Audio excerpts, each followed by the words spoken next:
ഗസയിൽ വെടിനിർത്തൽ കരാർ നിലവിൽ വന്നിട്ട് കൃത്യം ഒരാഴ്ച തികഞ്ഞിരിക്കുന്നു.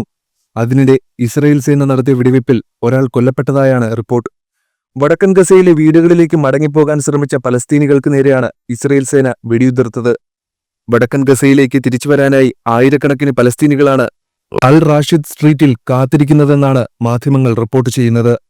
ഇസ്രയേലും ഹമാസും തമ്മിലുള്ള വെടിനിർത്തൽ കരാർ പ്രകാരം വടക്കൻ ഗാസ മുനമ്പിലേക്ക് ആയിരക്കണക്കിന് ആളുകൾ മടങ്ങാനിരിക്കെയാണ് ഇസ്രയേൽ വീണ്ടും ആക്രമണം അഴിച്ചുവിട്ടത്. വെടിവയ്പിൽ ഒരു പലസ്തീൻകാരൻ കൊല്ലപ്പെടുകയും 7 പേർക്ക് പരിക്കേൽക്കുകയും ചെയ്തു. ചൊവ്വാഴ്ച മുതൽ ഇസ്രയേൽ സുരക്ഷാസേനയുടെ ആക്രമണത്തിൽ 12 പലസ്തീനികൾ കൊല്ലപ്പെടുകയും 40 പേർക്ക് പരിക്കേൽക്കുകയും ചെയ്തതായി ഐക്യരാഷ്ട്രസഭയുടെ മനുഷ്യാവകാശ വിഭാഗം അറിയിച്ചിരുന്നു. ഗാസയിൽ ആക്രമണം തുടരാൻ ഇസ്രയേലിന് അവകാശമുണ്ടെന്ന് കഴിഞ്ഞ ദിവസം ഇസ്രയേൽ പ്രധാനമന്ത്രി ബെഞ്ചമിൻ നെതന്യാഹു പറഞ്ഞിരുന്നു. പിന്നാലെയാണ് ഇസ്രയേലിന്റെ ആക്രമണം. ഹമാസുമായുള്ള 2ാം ഘട്ട വെടിനിർത്തൽ ചർച്ചകൾ പരാജയമായാൽ ആക്രമണം പുനരാരംഭിക്കുമെന്നും നെതന്യാഹു പറഞ്ഞിരുന്നു. 15 മാസത്തിൽ 47,000 ഗാസ നിവാസികളെ കൊന്നൊടുക്കിയ ആക്രമണത്തിന് കഴിഞ്ഞ ഞായറാഴ്ചയാണ് താൽക്കാലിക വിരാമമായത്. 6 ആഴ്ച നീളുന്ന ആദ്യഘട്ട വെടിനിർത്തലിന്റെ 16ാം ദിനമായ ഫെബ്രുവരി 4-ന് 2ാം ഘട്ടത്തിനായുള്ള ചർച്ചകൾ ആരംഭിക്കാനിരിക്കെയാണ് ആക്രമണം. അതിനിടെ ഗാസയിൽ കോൺക്രീറ്റ് കൂമ്പാരങ്ങൾക്കിടയിൽ ഉറ്റവരെ തിരയുന്നത് തുടരുകയാണ് ജനങ്ങൾ.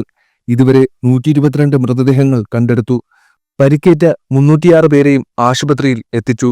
റാഫേൽ ഇസ്രയേൽ ടാങ്കിൽ നിന്നുള്ള ആക്രമണത്തിൽ 2 പേർ കൊല്ലപ്പെട്ടതായും റിപ്പോർട്ടുണ്ട്.